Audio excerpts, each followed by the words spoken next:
In this episode we do workshop parkour in the most undignifying way. And, of course, we make a clamp monster!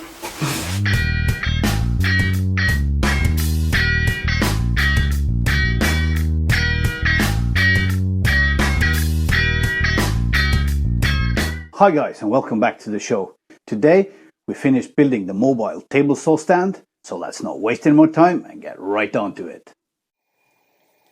Where I left you guys last time, we had just made wooden hot dogs and were preparing to route out the grooves for the side panels.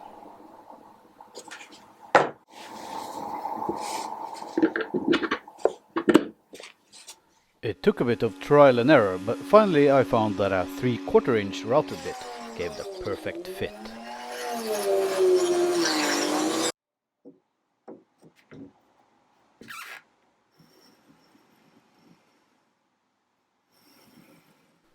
So then I could route out all the grooves, and to make sure I cut on the correct sides, I marked the cut first.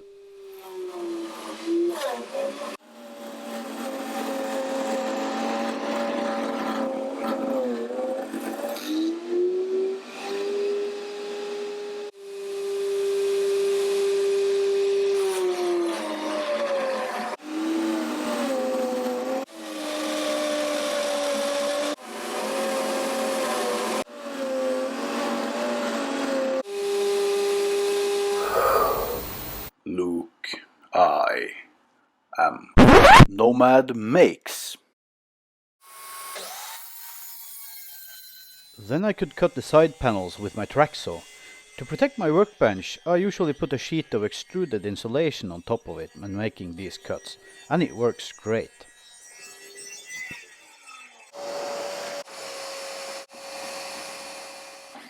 But for some reason I did a fat finger mistake and plunged to the maximum depth with this cut. The workbench was fine, but my sheet of extruded foam is a bit shorter now.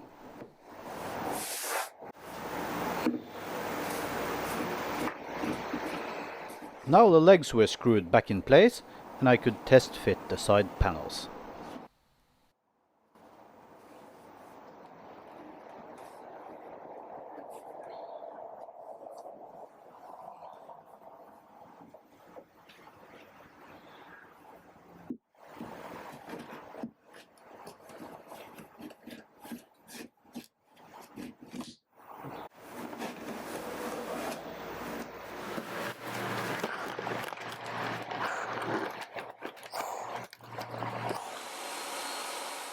It was back to kneeling before the table saw, but luckily after this video I don't have to sit like this anymore.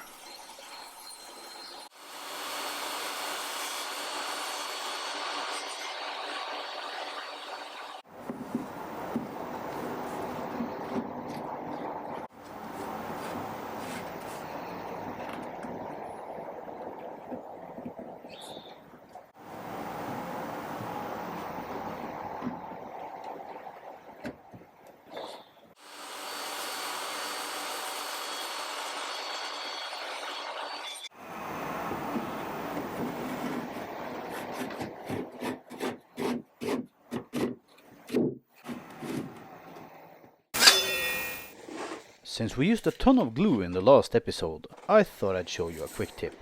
I don't remember where I learned this, but I keep the bottle I use topped up. That way you don't need to shake the bottle or keep it upside down or anything. Simple and easy. I'll probably buy one of those glue bots one day to support another YouTuber, but for now this works really well. Just keep the bottle topped up and Bob's your uncle.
I needed to use my sash clamps for this, and in my little workshop this got rather awkward after a while.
I think now is the time to decide whether I want some shelves in here or not.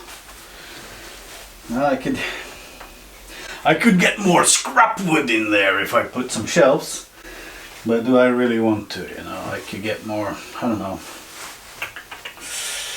Because getting in there afterwards is going to be difficult. I don't know.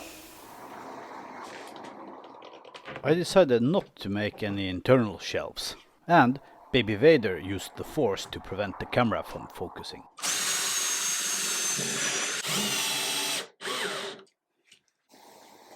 Here you can see me putting the rotating casters in the front of the stand.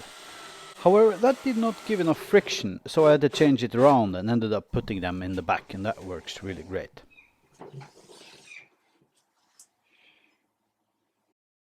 I threw together some brackets on all four legs of the table saw to keep it in place. And as you can see in this picture, I had to shim the saw up a couple of millimeters to get the desired height. And I also had to reinforce the inside of the shelf. Here you see me ripping down what I think is a 3x6, and I'm feeding it out the door to have enough space for it. I need an outfeed roller for this though, because this cut got a little hairy. And here's some footage of me ripping down some cladding and using the workbench as an outfeed table.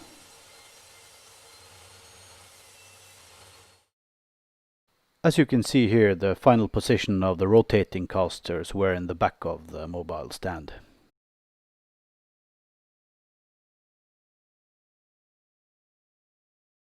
So it's a quick and dirty project, but it works really well. But that is it for today, guys. I really hope you enjoyed the video. If you did, please remember to leave a thumbs up. If this is your first visit to my channel, please consider subscribing. You'll find a Patreon link and affiliate links to products I use and recommend below. Cheers, guys, and I'll catch you in the next one.